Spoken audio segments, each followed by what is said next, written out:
We're to the point that we need to start installing the grates into the underneath of the firebox. And they go in this direction. Okay, so the grates point with the train. Yeah. And okay. The wide side goes down. Okay. Like that. So this is what the fire sits on top of, like yep. this. Okay. Going like that. Okay. Okay. I'm making some instructional video for myself, so if I have to refresh, I've got it. Okay. So you can see that there are no grates in the firebox. So you gotta thread them up in like that. Yep. So yeah, you thread them in forward, and then they sit on those two ledges that you see sticking out down there, and then the other one sits in the back. And you want to make sure the little ledges don't have a piece of coal sitting on them. Okay, make sure they're all cleaned out and free of junk and crap. Okay. Okay, I can do that. Alright, so we've got the boiler hooked up to the hot water out of the house. Got this back one, back blowdown, it's got to be, I'll leave it open. Okay. Until we start filling, and when it runs clean water out, I shut it off. Okay. So how do you turn that one on and off? See the dirty water? Oh, yes. Now it's clean. Just, there's a valve up there, turn it off. Oh, just a valve right up under here. Hey, that's warm water too, that's good.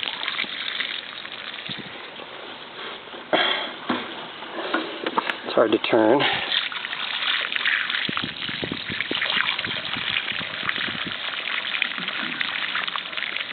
Hey, that ought to give us 15 minutes with hot water rather than cold water. Oh yeah. You let it run through the warmer, it's gonna get the boiler. Water's on. Yeah. It's putting it in. Yeah.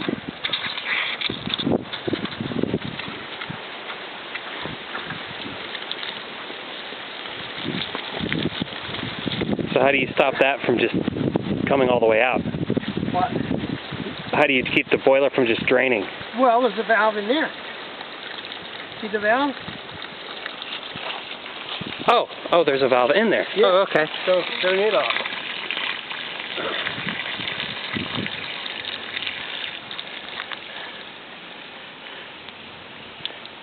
Do you need any more hot water, John? I got it. Cool. Now we'll screw this back on. See, let's get it as hot as we can. Oh, so by closing that and closing the other one, you just you close the system. Yeah, now we can fill the boiler. Oh, so we didn't fill the boiler when we did that. It just ran it through the rinse the bottom. Rinse the bottom of the system out. Oh, okay. Okay. So you've got two different sides to the same system. So you could actually blow this thing out through the fill if you wanted to as well. Well, when you get ready to blow down at the end of the day, you blow down both of them because you blow down both of them. See, this drops down in the firebox, and you want to blow all the silt out of it. So you turn it off and blow all the silt out of the boiler. Okay. Okay, now we're filling, so you need to have it.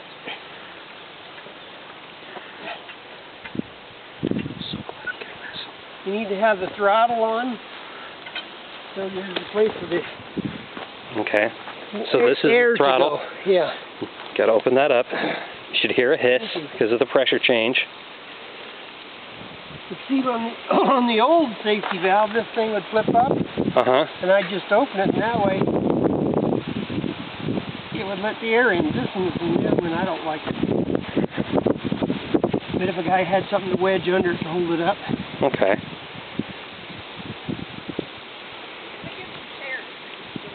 Like my little wrench. Oh, I'm gonna move it once it's done. There.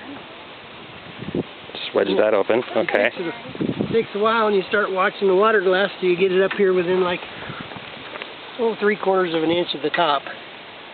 Okay. These are.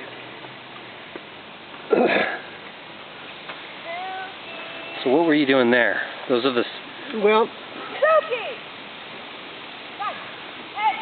These are the supply valves for the automatics to fill the boiler when you're running. Right, okay. And you have to open them. And then Oh, so then they'll get full of water as well. Well, Is that what you're doing? Is you're just opening them so they're just part of the system? yeah. Okay.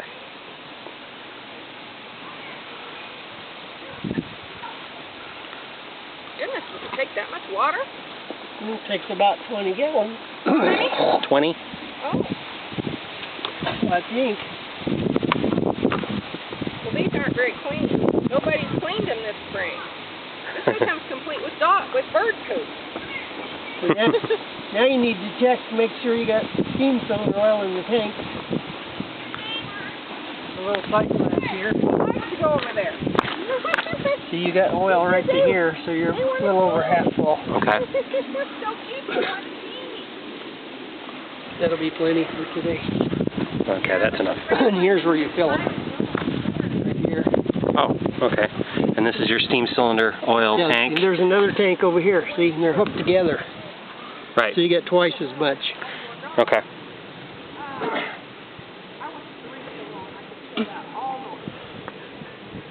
Let's see. I think you wait when you get ready to use the injector to inject water into the boiler after you run a while. Then you turn this one on. Okay. And you got to make sure that these are tight. Is there one on each side? Yeah. This is the one that has to turn. If you don't, these are called pin berthy injectors. Okay.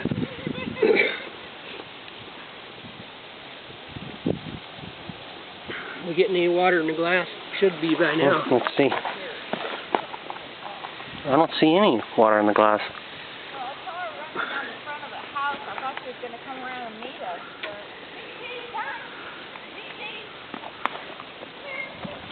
Stay around here, or you're going to get locked up in the house. Do you need to undo that valve in the front that I closed? No. Okay. Oh, is this valve closed up here? Yes. Oh, I'm sorry. That's got to be open. Okay. So it'll let water in the boiler. Let's go in it. There we go. Now, there was the... Yep, we're filling now. I hear it. The valve's closed. It ain't doing good, is it? No. No, I had the bright idea the other night about filling this with hot water. I thought, man, Should help it. Actually, what we should do is open this up, let it run through a little bit. that water's way cooler here. See, the metal's soaking the heat up. Yep. You can rinse your hands off here.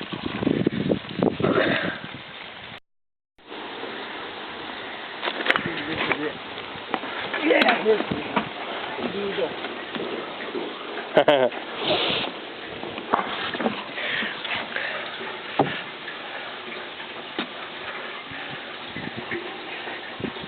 where's that leaking from? Right here.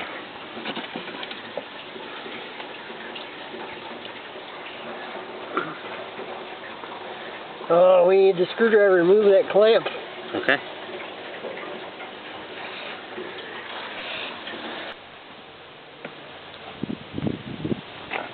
Thank you, Valerie. Mm-hmm. Oh, here, the engineer don't want to sit on a dirty seat. Oh, can you... Never mind.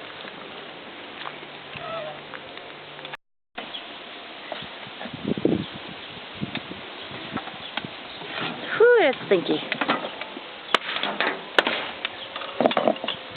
I'm going to go rinse my hands off from all the diesel fuel that's on them. Oh, that's probably a good idea. And it is terrible. Right. It's hard on getting it going.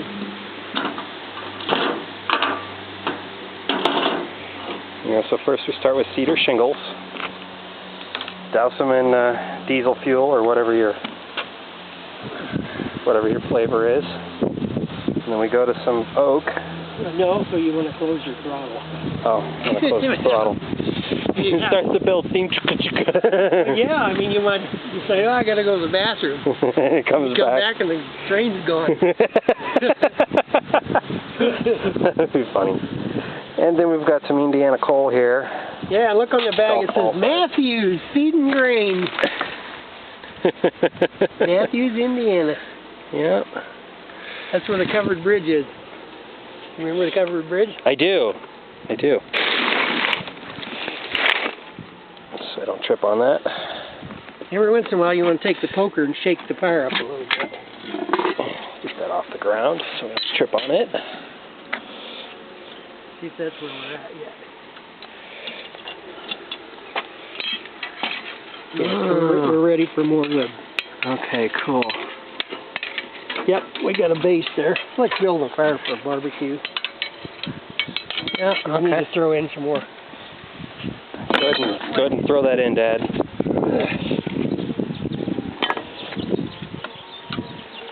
This cedar stuff will burn quick.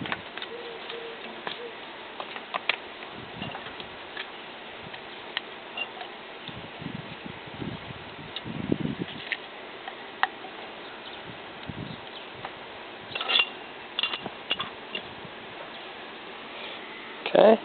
Where's that little stuff? Right here? Yep. Did you already throw that pile in that I had on the seat? Evidently. Okay, cool. That's fine.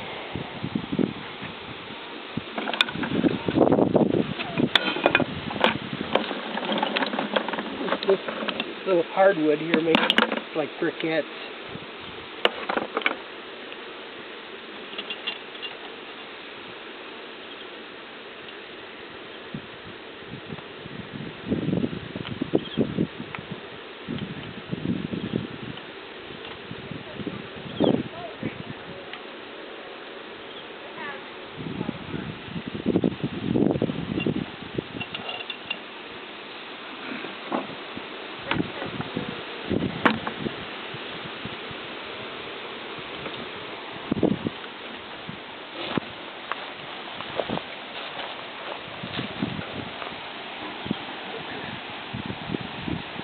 Really, while you're building a fire, you should be taking the grease or the oil and oiling the Stevensons and all that stuff underneath. Okay.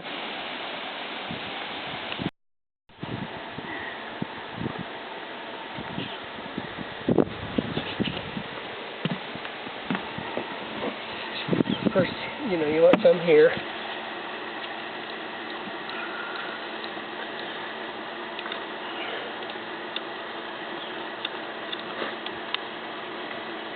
Then you got these little rollers in here.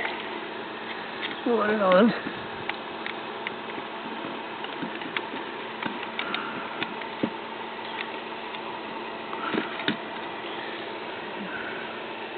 And you oil these little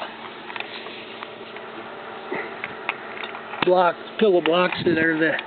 Okay. When you take off, you let the cylinders bleed, you know. Would you want to lubricate these linkages at all? Oh, Might as well. what's got into this thing? Won't hurt anything. Won't hurt anything. Just anything that's got a moving part and not a bearing or a bushing. Right. Lube it up. That's right.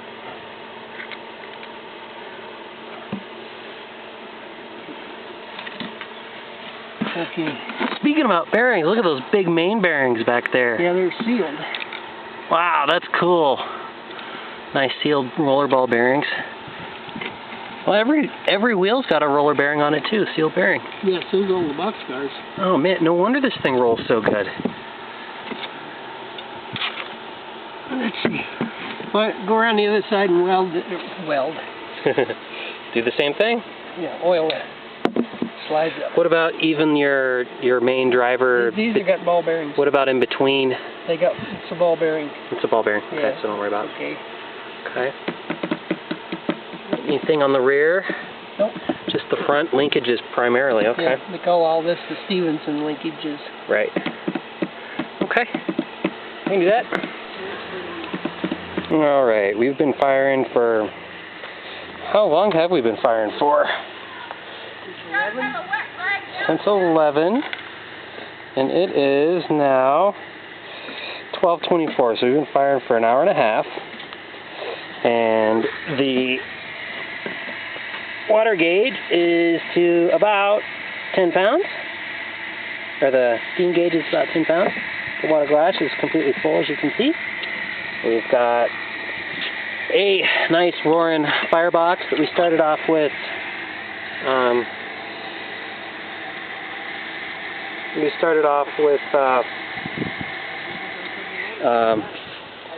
Cedar shingles, split those into little kindling pieces, built our fire with that, and then moved on to like oak, dense wood that has been doused in oil and gasoline, and or no, not gasoline, but diesel fuel.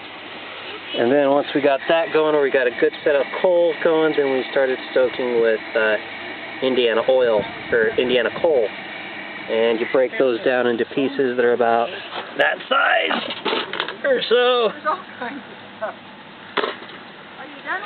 And then you just keep it firing in there so you get a nice orange, healthy flame. So there we go. That's the ticket right there. That's what we want. So more to come.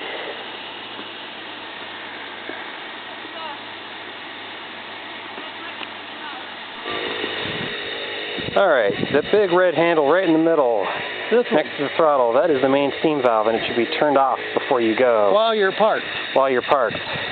When you're ready to go, turn it on. Okay. And this is the cylinder bleeder. Okay. Open it up if you get going to get rid of the condensation in the cylinders. And if you don't, you'll have a lock in the system, right? A liquid lock, yeah. Yep. So we're ready. Okay. We'll try it. I'm just going to stand right here and... Do we have any kind of...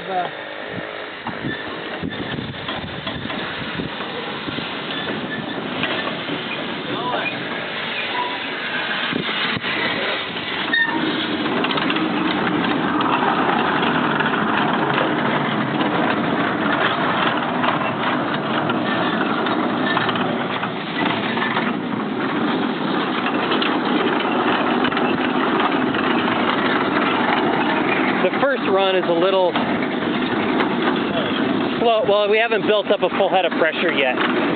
Once it gets going, it'll be super strong.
Get those both going, what he did was turn that red lever in there, and there's another one back underneath there.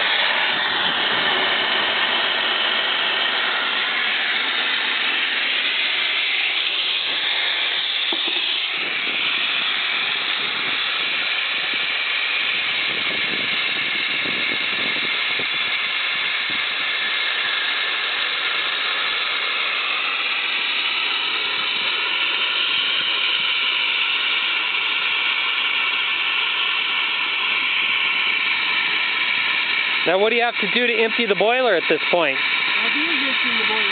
Oh, there's no just residual water that's in there? It just blows it all out? Blows it out. Okay. It blows out all the water first and then the pressure blows out? Makes sense. Okay. So it's all empty now. Now, grates are dropped. It's still hot, but you don't have any pressure in the boiler. Is there anything else that you do? No steam pressure. No, we're done. Don't you wish it was that easy to start? Oh, man. All that work, gone. Yeah. Dump it. Yeah. She's really fun to drive, though. Really It's fun. very, very fun to drive. Those are really sweet. It's a fantastic little Well, I can't figure out. engine. I'll have to talk to Jerry. I don't know how you'd get in there to pull that bearing. Yeah, it'd be a booger, wouldn't it? You really think it's that back wheel? I think so. It's gotta be. It can't. It's not hot because it's just sitting so close to the firebox that it's just Well, that's some of it. radiating that heat into that axle. Which I wonder if the heated up axle would make the bearings go out quicker. Sure it would. Could, yeah. But what I can do is I can pull this bar here and check this bearing here. I might get lucky and maybe this bearing here is bad. Yeah. And so I could go ahead and replace it anyway. It wouldn't be over about $10. And that'd be an easy one to get at. Right. It's just the inner one that would suck. Yeah, I don't know how in the world I ever get into the inside. But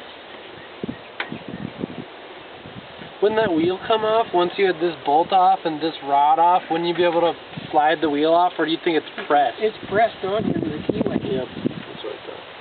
Wow. Yeah, booger. That'd be a pain in the butt. That would Well, what be you'd a have pain. to do is take both of these rods, this side and that side, off, drop the pillow block bearings on both sides, and take the complete rear axle and axle pillow blocks all the and way out. everything out, and then you could go. Then you'd have to go press the wheels off and Yep. replace the bearings, repress them, drop it back up in there. That'd be a pain in the butt. Yeah, as heavy as it is, it would be. Yeah. You don't think it's that front linkage at all? Because it certainly sounded like it from the back to me. You mean this Johnson linkage? No, I'm talking about in here. Oh, no. In this linkage and No, stuff. it's back here.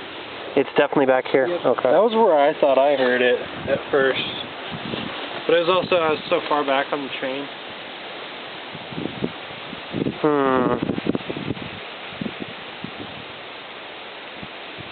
You know what you should almost do, Dad? This wouldn't be that hard. Well, it might be. Make a stand that you can set this on to raise the wheels off the ground, and then pressurize it with air, and then be able to run it on a stand and be able to see where the noise is coming from without any heat in the engine. Yeah. That is a good idea. I didn't even think you could do that. You could just pressurize it with air. Some guys even run their engines on compressed air. You got a big reservoir tank they put in back here, and you put in about 500 pounds. And Get at it. yeah, you can run with it. And then at the end, whenever you're done, you just hook it back up and recharge it. And you don't need any water or anything. Or coal. Instant gratification, certainly. But yeah, Not drop the it old- running, turn on Yeah. the valve. Old school way to do it. yeah. Yeah. That'd be a good idea, like Brett's saying, to be able to actually get up in there and see if it was exactly that wheel, you know? Plus, what would be neat is you put it on the stand, and then you can just turn it on at 10 o'clock at night, When you're all bored and want to or see it 2 o'clock real in the afternoon, and you just want to watch it run for 5 minutes. quick. Watch the arms go and everything. Toot the horn. But yeah. Well, before I run again, I have to clean the flues. And then I'm going to take that arm off, check the bearing. Clean the flues. So to clean the flues, what you have to do is you pull this front plate off with those 3 those 3 nuts that are on there. Yep. That comes off, and then it's just the front of the burner, the boiler or the burner? Boiler. The boiler at that point. With the tubes, you can see them. You just stick this wire brush thing and shove in each one, clean them out. So there's, okay, but because since it's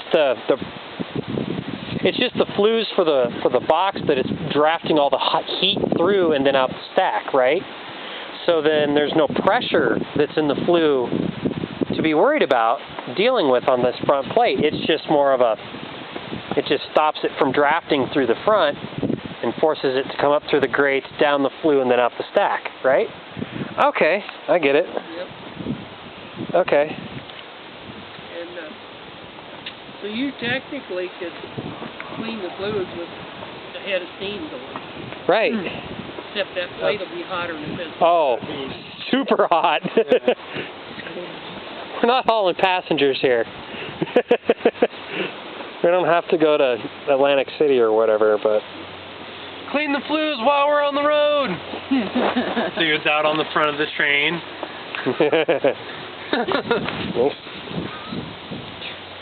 But it happened back in the day. I wonder if some crazy stuff like that didn't happen back in the day. I bet. Well, on a big regular engine, the flues are this big around. You have to have like a 30-foot rod and shove them in there and clean them. That sounds like a fun thing.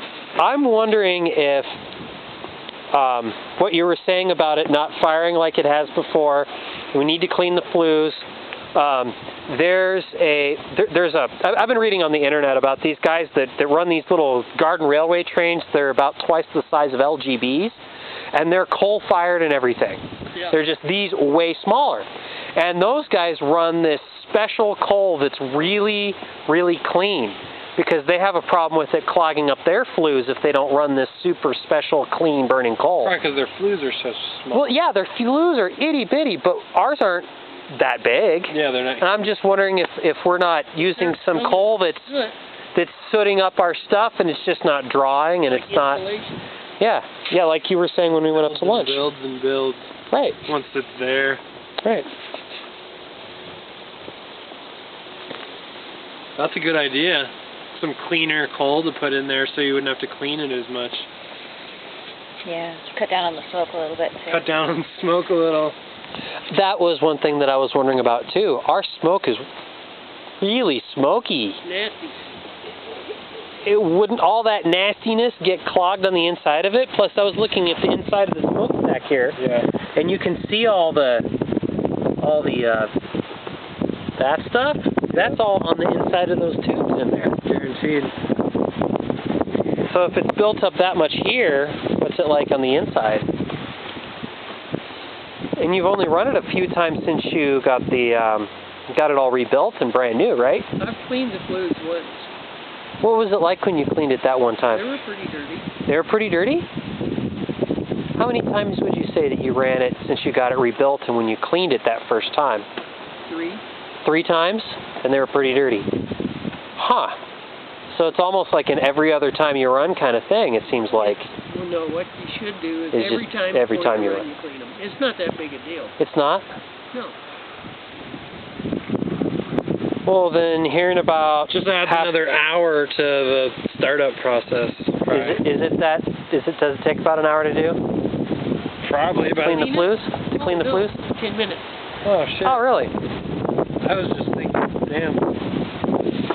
Well, then after this guy cools down a little bit more, you want to let me pull the front plate and clean it and see what that's like? So, see, when you clean it, it shoves it all out. Yeah. Okay. Well, let's give it a little while to cool off, and I'll come back and clean out the flues.